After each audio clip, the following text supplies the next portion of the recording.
Have you ever been told to calm down, as if it were an insult? Has someone ever mistaken your calmness for weakness or apathy?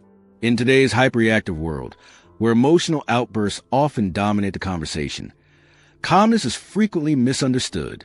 But what if I told you that calmness is not a lack of power, but rather one of the purest expressions of it? What if the ability to remain still, clear-headed, and composed under pressure was the ultimate form of strength? Welcome to a space where we challenge modern misconceptions and return to timeless truths. If you're someone striving to be mentally stronger, emotionally grounded, and more resilient, this message is for you. Before we dive into this powerful concept, I'd like to ask for your support. Like, share, and subscribe. It may seem like a small gesture, but it helps this message reach more people who are ready to tap into the inner strength they didn't even know they had. Calmness isn't weakness. It's strength in its purest form. In our culture, we tend to celebrate noise. We reward those who speak the loudest, react the fastest, and express the strongest opinions, often without considering their substance. Emotional reactions are spotlighted, and staying calm is sometimes perceived as lacking passion or drive. But this couldn't be further from the truth. Calmness isn't about turning off emotion. It's about taking control of it. It's about choosing your response instead of being hijacked by your feelings. It's about staying grounded when the world is shaking. It's about being able to observe, reflect, and then act, not because you are indifferent, but because you are intentional. The ancient Stoics, thinkers like Epictetus, Seneca, and Marcus Aurelius, believed that calmness wasn't just a helpful trait. They believed it was essential for anyone who sought to live with purpose and wisdom. For the Stoic, calmness comes from understanding what you can control and letting go of what you can't. It's the discipline to focus your energy only where it matters. That's not weakness. That's mastery. When Marcus Aurelius ruled as Roman emperor during plagues, wars, and political unrest, he didn't let fear or anger control his actions. His personal writings, now known as meditations, show us a man who sought calm not by avoiding chaos, but by facing it with clarity and inner peace. Imagine a fire breaks out in a crowded room. One person screams and runs without direction. Another freezes in panic. But one remains calm, focused, alert, and ready to act. Who do you follow? Who do you trust? Calmness is what allows you to see clearly when others can't. It gives you the clarity to lead, to make rational decisions, and to protect your long-term goals, even when short-term stress tempts you to react impulsively. And in everyday life, this applies just as much. Whether you're dealing with criticism, workplace pressure, or conflict in relationships, the ability to respond calmly gives you an undeniable edge. It allows you to hold your ground, preserve your energy, and stay aligned with your values. The calm person isn't someone who lacks emotion. They're someone who has trained their mind to respond, not react. Calmness takes discipline. It takes awareness. It takes practice. This is why the Stoics recommended habits like journaling, self-reflection, and visualizing adversity. These aren't just philosophical exercises. They're mental training for real-life challenges. By practicing calmness consistently, you begin to build a reservoir of strength that keeps you steady no matter the storm. You start making better decisions, building better relationships, and most importantly, living a life that is led, not driven. So the next time someone tells you to calm down, remember, they may not understand the power you're holding back. They may not see that in your stillness, there is strength. In your silence, there is control. And in your calmness, there is victory. Calmness is a power move, not a passive one. In a world driven by reaction, calmness is often misunderstood. It's easy to associate calm behavior with passivity, indifference, or a lack of urgency. But in truth, calmness is not a sign of weakness. It is a deliberate act of strength. It is a conscious choice that positions you as a leader, especially when everything around you is spinning out of control. Think about it. In any high-pressure situation, from boardrooms to battlefields, who commands the most respect? It's rarely the loudest person in the room. More often, it's the one who remains centered, the one who listens before speaking, the one who doesn't let emotions cloud judgment. The calm person, they are the eye of the storm. While chaos swirls around them, they remain grounded, and that, more than anything, gives them the advantage. Calmness allows for clarity. When others are overwhelmed by emotion, a calm individual sees things as they are, not as fear or anger paints them. This clarity makes room for better decisions, smarter moves, and more effective leadership. It separates those who lead from those who follow panic. Let's revisit Marcus Aurelius, the Roman emperor whose Stoic mindset helped him lead one of the most powerful empires in history. Marcus didn't have an easy reign. He faced constant warfare, a deadly pandemic, and immense political pressure. Yet through it all, he maintained his composure. He turned inward, journaling daily to process his thoughts and remind himself of Stoic principles like self-control, acceptance, and resilience. His writings, compiled into meditations, give us insight into his calm mindset. He reminded himself constantly to accept what was outside his control, to master his emotions, and act according to reason and virtue. Marcus wasn't calm because his life was easy. He was calm because he trained himself to be. That's power, not passivity. Now bring this idea into modern times.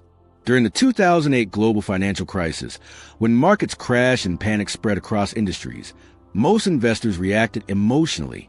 They sold assets at a loss, predicted doom, and made fear-driven decisions. But Warren Buffett stayed calm. He looked past the noise and focused on the bigger picture. He made bold, calculated investments in companies that others were too scared to touch. Why? Because his mind was steady while others were clouded by panic. His calmness wasn't a coincidence. It was a result of decades of disciplined thinking and emotional regulation. This is what we must understand. Calmness is not the absence of feeling. It's not about being cold or distant. Calmness means having the ability to feel emotions without letting them dictate your actions. It's emotional intelligence in motion. It's the ability to step back, observe, and make choices based on clarity rather than chaos. In day-to-day life, calmness can help you navigate difficult conversations, diffuse conflict, handle unexpected setbacks, and stay focused under pressure. When your boss criticizes you, your partner argues with you, or life throws a curveball, your calm response becomes your superpower. It keeps you from saying things you'll regret, making rushed decisions, or burning bridges you might need later. Training yourself to stay calm doesn't happen overnight. It requires regular self-reflection, journaling, mindfulness, and a deep understanding of your triggers. It means pausing before you speak, breathing before you act, and choosing thought over impulse. But with consistent practice, calmness becomes second nature. It becomes a space between stimulus and response. And in that space lies freedom. So the next time the world gets loud, the pressure builds, or someone tries to push your buttons, remember, you don't have to react. You have the power to pause, to observe, to lead, because calmness isn't weakness. It's wisdom in action. It's presence under pressure. And more than anything, it's a power move. Emotional control isn't suppression, it's mastery.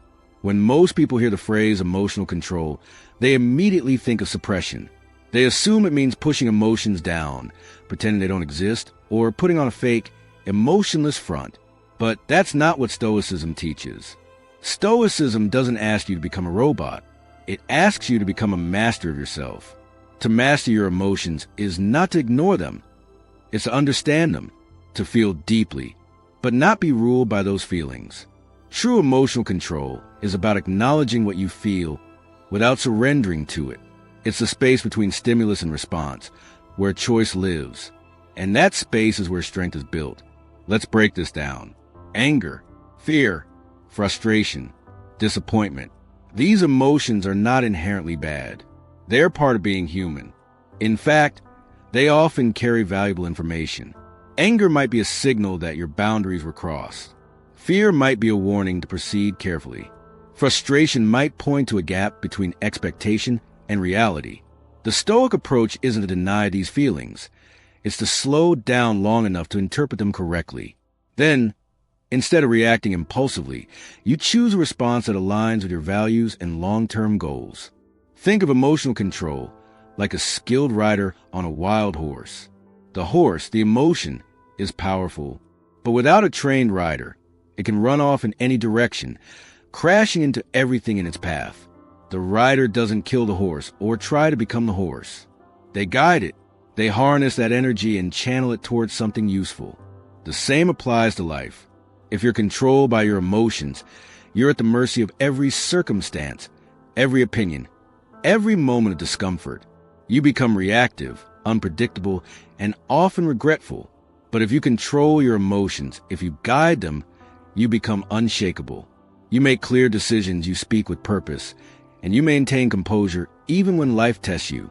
This is where leadership is born, not just over others, but over yourself. Great leaders aren't those who never feel emotion. They're the ones who can stay grounded while feeling it. They can face criticism without breaking down. They can absorb pressure without snapping. They can lead others through storms because they have first learned to lead themselves. Marcus Aurelius, the Stoic emperor, often wrote about the importance of keeping the inner fortress intact. Even as an emperor dealing with wars, betrayal, and plague, he reminded himself daily, you have power over your mind, not outside events. Realize this, and you'll find strength. He knew that life was unpredictable, that challenges were guaranteed. But he also knew that by mastering his emotions, he could respond with wisdom instead of reaction. Modern science backs this up. Emotional intelligence, the ability to recognize, understand, and manage your own emotions, is one of the strongest predictors of success in work and relationships. It improves communication, reduces conflict, and builds trust. Why? Because emotional control builds consistency, and people trust consistency. So, how do you develop this mastery? Start by observing your emotions without judgment. Name them. Ask what they're trying to tell you.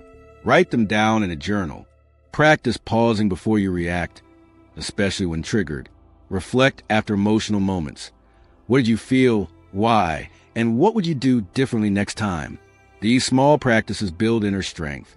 Over time, your emotions become guides, not rulers. Emotional control isn't coldness. It's clarity. It's being able to step back and see the full picture. It's acting with intention instead of impulse. And that kind of control, that's real power. So remember, you're not here to become emotionless. You're here to become emotionally intelligent. Not to silence what you feel, but to respond to it with wisdom. Because emotional control isn't suppression, it's mastery. And when you master yourself, you become unstoppable. The practices that build calm. Calmness is not something you're born with. It's not a gift handed out to a lucky few who naturally breeze through life with ease and grace. It's a discipline, a form of mental strength that's earned through consistent practice, reflection, and intention. Just like building muscle, building calm requires effort, repetition, and time. In Stoicism and in many modern self-improvement philosophies, there are two timeless practices that stand out when it comes to cultivating calm: journaling and negative visualization. Though they might seem simple, these tools can radically transform the way you respond to life's challenges. Journaling is more than just writing your thoughts at the end of the day. It's an intentional act of examining your inner world. It's about getting honest with yourself, about your fears, your triggers, your emotional reactions, and your victories. Journaling gives you clarity. It shows you what's driving your actions and allows you to take ownership of your inner narrative. The Stoics, especially Marcus Aurelius, used journaling not as a way to record events, but to reinforce wisdom. Meditations wasn't written for an audience. It was his personal workbook, a space to remind himself how to stay calm in the face of adversity, how to respond with reason instead of anger, and how to align his actions with his values. When you journal, you're not just documenting your day, you're studying yourself. Ask questions like, what upset me today and why? How did I respond? Did I react or did I respond with thought? Over time, this process sharpens your emotional awareness. It gives you a buffer between emotion and reaction, helping you develop the calm composure Stoicism is known for. Negative visualization, preparing the mind for impact. At first glance, negative visualization might sound, well, negative. Why would anyone want to imagine worst-case scenarios? Isn't that just inviting anxiety? Actually, it's quite the opposite. Negative visualization is a Stoic practice of imagining what could go wrong. Not to dwell in fear, but to prepare yourself mentally and emotionally. It's about rehearsing difficulties in your mind so that if they do occur, they don't catch you off guard. Instead of panic, you respond with perspective. This practice builds resilience. You learn to appreciate what you have and prepare for loss without being consumed by it. It might be as simple as asking yourself in the morning, what if today I lost my job? What if someone I love is upset with me? What if my plans fall apart? Then you imagine how you would handle it with dignity, patience, and clarity. By routinely engaging with these difficult possibilities, you desensitize yourself to shock and panic. Life's punches don't hit as hard when you've mentally prepared for them. You gain emotional armor, not because you expect the worst, but because you've practiced meeting it with calm. Both journaling and negative visualization serve one core purpose. They train your mind to pause, reflect, and choose your response rather than being swept away by it. They remind you that, while you cannot control the world, you can control how you meet it. Calmness isn't built during calm times. It's forged in a fire of daily stress, mistakes, and unexpected events. These practices don't erase challenges. They reshape how you engage with them.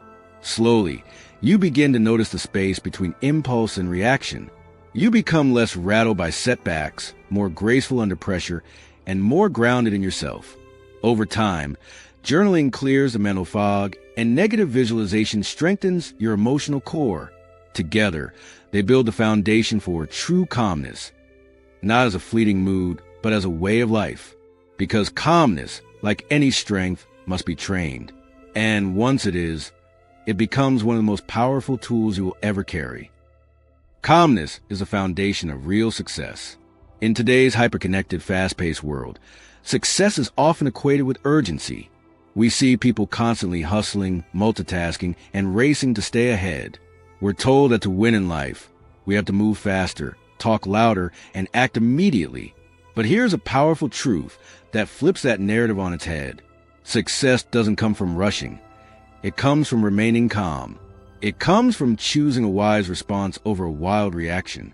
It comes from being grounded in the face of chaos, composed in the face of challenge, and clear-headed in the presence of confusion. When you're calm, your mind is not clouded by anxiety or distorted by anger.